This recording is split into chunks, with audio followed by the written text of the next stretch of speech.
لا امشي غير امشي غير امشي غير وقف عندي وين وقف عندي وين وقف عندي تعال تعال تعال. Mohammed brings his goats off the hill. Times have never been tougher for farmers like him in Syria. A 3-year drought has ravaged his stock. In 2007, he had over 100 cattle, sheep and goats. Now, he has just 15 goats.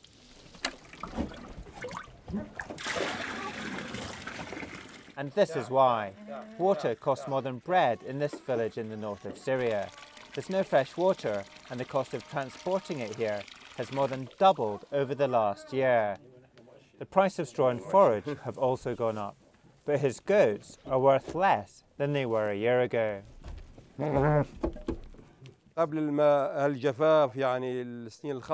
Before the drought, when the land was fertile, we had more cattle and life was simpler.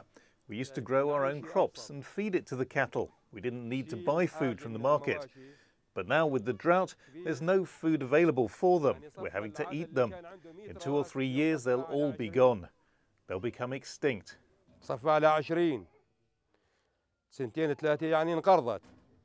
The drought has forced tens of thousands of families to leave their homes in search of water, work and food.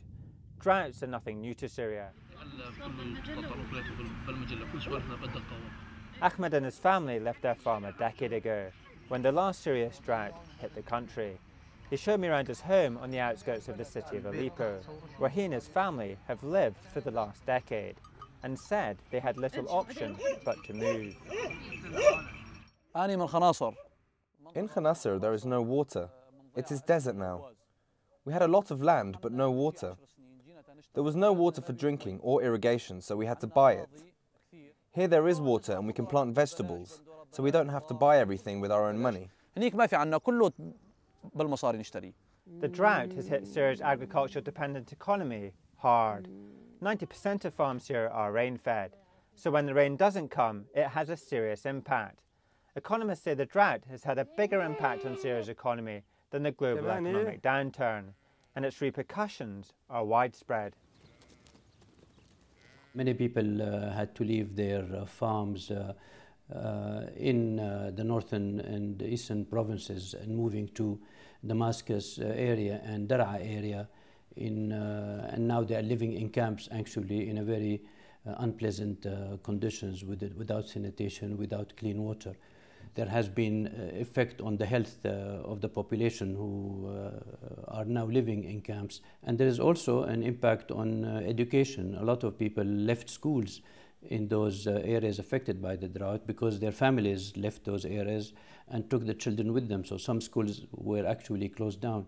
The water shortage is not just due to a lack of rainfall, but also due to a lack of conservation of this scarce resource. A lot of the rainfall is wasted through evaporation, which is why water conservation and irrigation are crucial. This is one of the few villages in the region that doesn't have to pay for its fresh water. I'm standing at a qanat, which is an ancient underground water supply system which dates back to Roman times, and it tunnels 400 metres into the hills behind me to access fresh groundwater.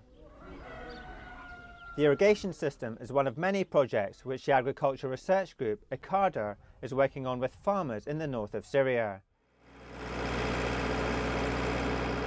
Its research centre is based here, just outside Aleppo, where it works with farmers on managing water and improving yields. The people behind me are weeding the watershed so they can have water flowing down to that cistern, where it is an ancient Roman cistern that can collect water for drinking and for livestock. Sieb Owis is a director of ICARDA. I started by asking him how farmers here were coping with the drought. Over the last 3 years it was very critical. People have really suffered the drought. Many places in Syria farmers could not produce anything almost. The hardship was so much that people had to leave their houses and their villages. However, now this year is a bit better, of course. There is a little bit better rain, so there is a little bit of relief. And how concerned are you about the depletion of water resources here in non-renewable water sources like aquifers or underground water supplies? We have a decline on groundwater table of about 1.5 meters a year. So over the last 10 years, we got 15 meters drop in the water, in the groundwater resources in this place, and it's much more in other places. So that cause concern regarding the cost of pumping, but even more concern on the degradation of the quality of water, because as in some aquifers, as you drop the groundwater levels, you get salinity in it and salts, so you actually destroy the whole aquifer. And how much water do you think is being wasted at the moment?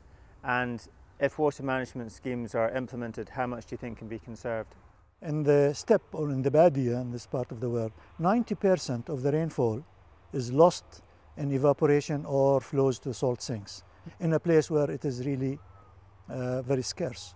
So in water harvesting, our research showed that we can recover about 50% of the rainfall, and that would be able to bring back the degraded lands in the Badia and help the farmers to overcome the drought. And what practical measures are you taking to help farmers in rural areas? The water that we save, we would like to maximize its productivity, to maximize the return for the farmer from each cubic meter of water.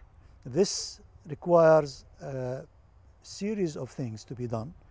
Some of it is in water management, like water harvesting and supplemental irrigation. Some of it in soil conservation, like conservation agriculture and other. Some of it in crop improvements, where we develop varieties that are using water better and using the resources better. It is an integrated approaches that uses different technologies and different means to maximize the use of a cubic meter of water for the benefits of the farmer.